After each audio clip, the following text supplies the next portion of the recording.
Just hours after Home Minister Rajnath Singh appealed to the Gorkha Janmukti Morcha to call off their indefinite shutdown in Darjeeling, demanding a separate Gorkha land state, the strike is expected to be called off this morning. The shutdown in Darjeeling has been on for the last 104 days.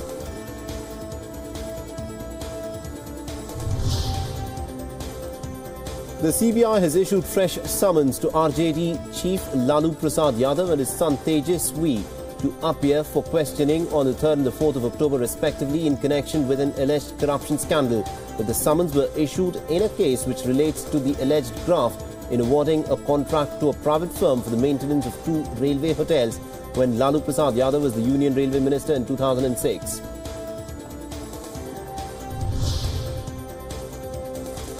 According to reports, the Enforcement Directorate has registered a money laundering case against underworld Don Dawood Ibrahim's brother Iqbal Kaskar and others in connection with the alleged extortion of a leading builder in Maharashtra.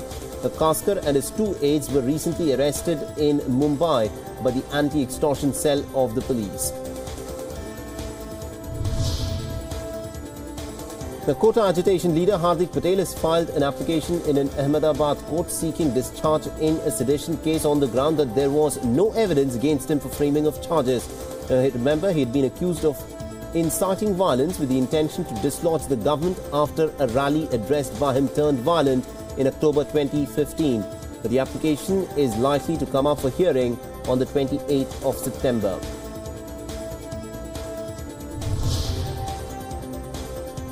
The top Hizbul Mujahideen terrorist Abdul Qayyum Najjar was killed in an encounter with the security forces near the line of control in the Uri sector as he was trying to sneak into the valley to take charge of the outfit. Najjar was wanted for his alleged involvement in more than 50 killings, including that of policemen in the Haigam area of Sopore in the past 17 years.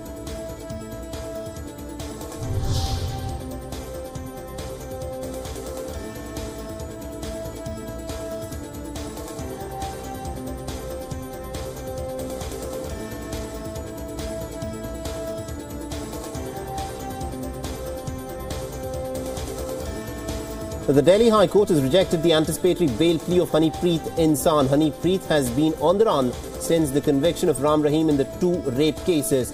She is presently facing a case of sedition for allegedly inciting violence in Haryana after the conviction of the Dera chief.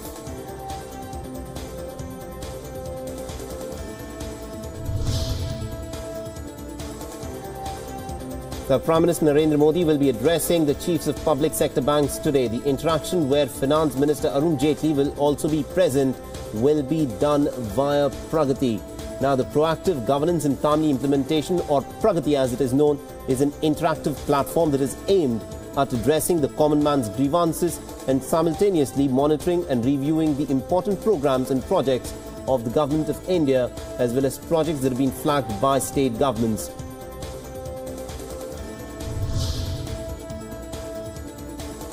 Well, to some international news now, and escalating more pressure on Kim Jong-un to disband his nuclear weapons program, the United States has slapped a further round of sanctions on 26 individuals of North Korean origin and 8 North Korean banks. Now, the banks include the Agricultural Development Bank, the Cheli Credit Bank, and also the International Industrial Bank. Now, the new sanctions also target North Korean nationals in China, Russia, Libya, and Dubai. Meanwhile, top military officer of the United States has said that despite an escalation in rhetoric between the United States and North Korea, he had not seen Pyongyang change its military posture, nor did he believe there was an intent on the part of North Korea to resort to a military option.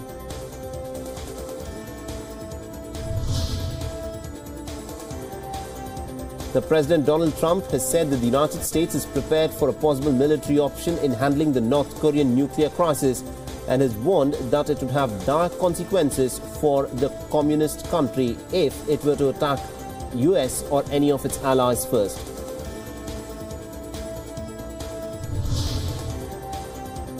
China, for its part, has called on all relevant parties to take responsibility and implement resolutions to solve the Korean Peninsular nuclear crisis peacefully.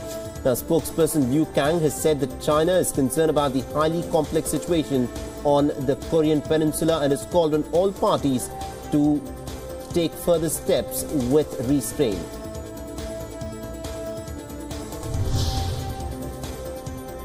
Meanwhile, Japan has come forward and has said that North Korea's accusations that the United States has declared war on Pyongyang was nothing but a provocation that could harm regional and international peace and was simply unacceptable.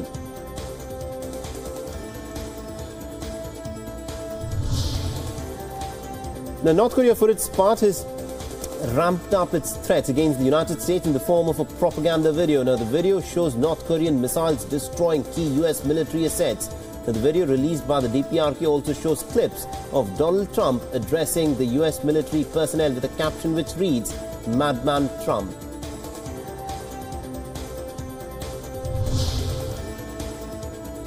The London Mayor Sadiq Khan has opened the doors for a second referendum on UK's withdrawal from the European Union.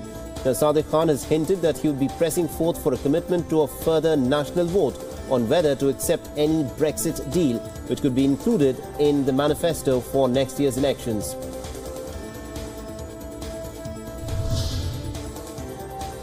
Russia's bombers have hit key Islamic State and al-Nusra Front facilities in Syria's Deir al-Zor and the Idlib provinces. The Russian Defense Ministry has said that the Tu-95 bombers took off from the Engels airfield in Russia.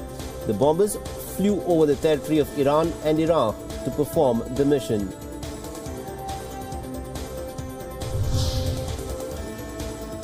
The Iraqi Kurdish leader Masoud Barzani has said that the Kurds had voted emphatically for independence in a referendum that was held on Monday. Now, this was to defy the government in Baghdad, which has angered their neighbors and also the US allies. The Barzani has called on the Iraqi central government in Baghdad to engage in serious dialogue instead of threatening the Kurdish government with sanctions.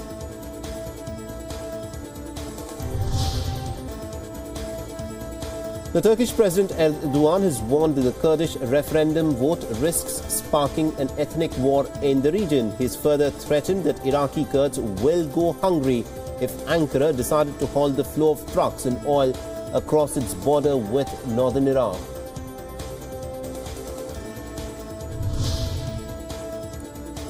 The German Kurds on Tuesday staged a demonstration in support of Monday's Kurdish independence referendum in northern Iraq, which showed strong support for a split. The Iraqi government has ruled out the possibility of talks on withdrawal for the Kurdish-held parts of northern Iraq.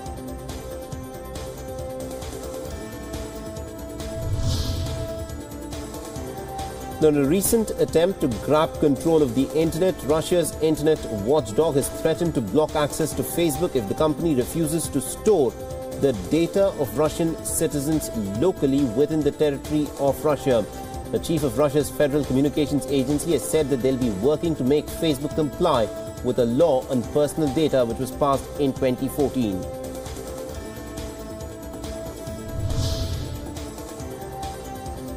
Now, Saudi Arabia has ordered that women will be allowed to drive cars in the country. Now, this order ends the conservative Islamic kingdom's status as the only country where it was forbidden.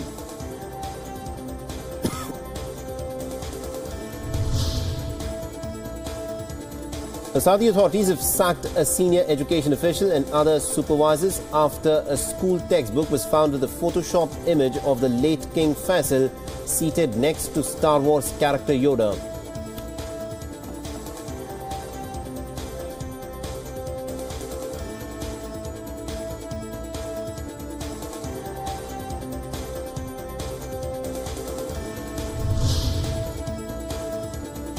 The fistfights erupted in Uganda's parliament on Tuesday ahead of a debate on whether to grant long-serving President Yoweri Museveni another term in the office. Not only fistfights, ministers also reportedly threw chairs at each other in the parliament in a bid to try and settle the issue.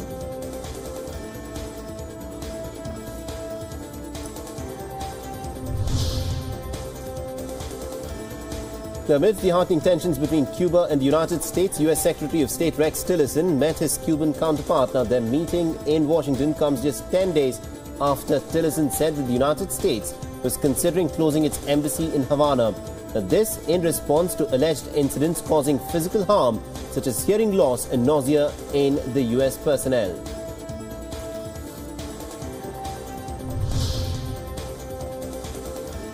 Now, the annual ranking of the World Economic Forum, Switzerland has been crowned as the world's most competitive economy for a 9th straight year.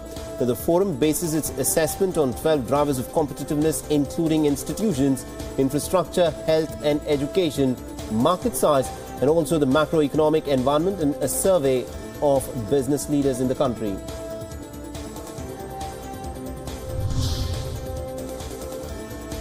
The US President Trump and Spain's Prime Minister Rajoy said that they oppose a referendum in Spain's Catalonia region that is scheduled for this weekend, which the Spanish government has tried to thwart.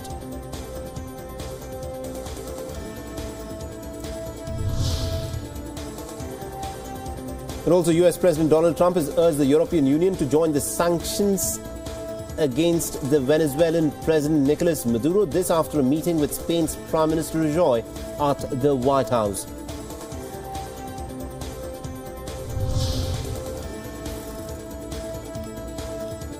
And the President of the Catalonian Parliament has accused the Spanish government of spreading fear on Tuesday. Now, this ahead of a referendum for independence. Spanish Prime Minister Mariano Rajoy has said that he was against the referendum and wanted the Catalonians to check for the constitutional validity and legality of such a referendum.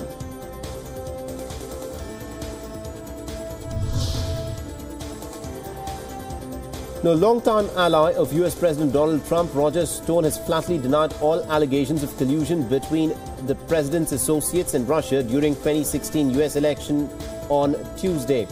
Stone said that he viewed his appearance as an entirely political exercise.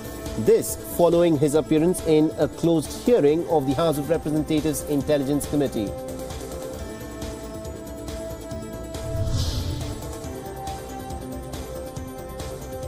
Now, a Republican attempt to dismantle the Obamacare fell flat in the US Senate on Tuesday for a second time in 2 months. Now, this is a serious defeat for President Donald Trump's domestic agenda. The party was unable to win enough support from its own senators for a bill to repeal the 2010 health care law and decided not to put it for a vote.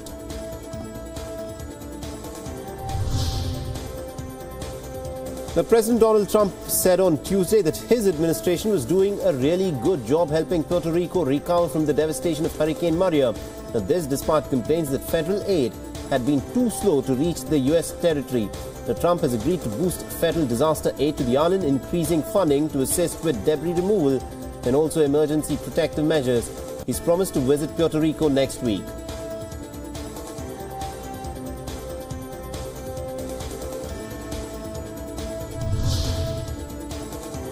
The Syria's electricity ministry has said that the government has produced much more power in recent months as the army has recaptured the natural gas fields from the militants. The head of the electricity ministry has said that the amount of gas the petroleum ministry has provided to fuel the power plants has nearly doubled since last winter. The Venezuela's opposition has said that it will not join scheduled talks with President Nicolas Maduro's government, this undercutting a dialogue effort that has been viewed with suspicion by many adversaries of the ruling Socialist Party. The government has eagerly promoted the talks amidst global criticism that Maduro is turning the country into a dictatorship. Now, the alternative for Germany's co-leader Frank Petry has said on Tuesday that she was leaving the far-right party, this dealing a major blow to its credibility just 2 days after its surge to the third position in the national elections. The Petry had shocked other senior members by saying that she would not be sitting with the AfD in the Bundestag, that is the lower house, and would instead prefer to sit as an independent member of the German parliament.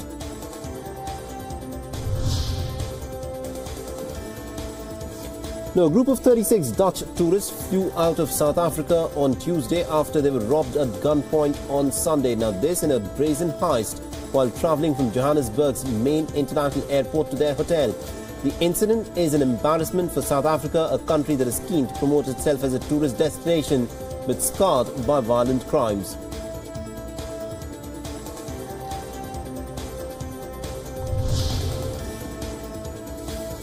China hopes to work closely with countries and international organizations on global security and jointly build universal security for people. Now, Chinese President Xi Jinping made these remarks while addressing the opening ceremony of the 86th Interpol General Assembly.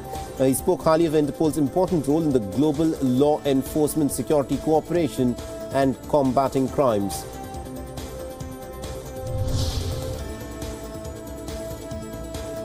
The French President Emmanuel Macron has offered an ambitious vision for the European renewal on Tuesday. This calling for the European Union to work more closely on defence and immigration and for the Eurozone to have its own budget, and ideas that he may struggle to implement on his own.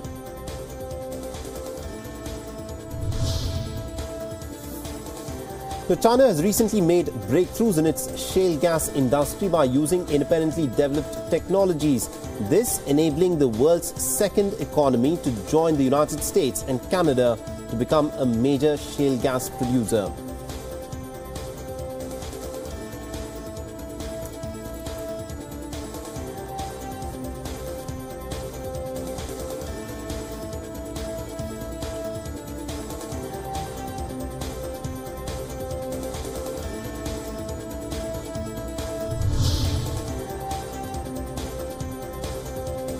The Latin American singer Jennifer Lopez donates as much as $1 million in terms of aid for the victims of Hurricane Irma and Maria in Puerto Rico. Lopez has pledged to raise further aid from her Las Vegas residency shows.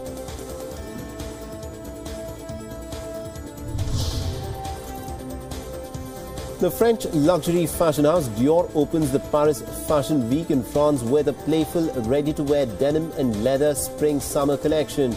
The Fashion Week ending on the 3rd of October will see fashion powerhouses showcasing their spring-summer trends for 2018.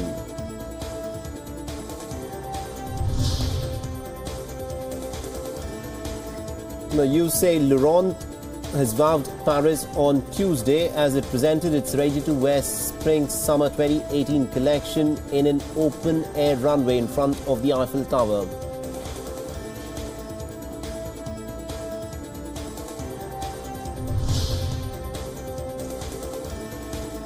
The filming of the sequel to the highly successful 2008 hit film Mamma Mia began in Croatia earlier this month. Now, the sequel, which stars Meryl Streep, is being shot on locations around the picturesque Adriatic islands.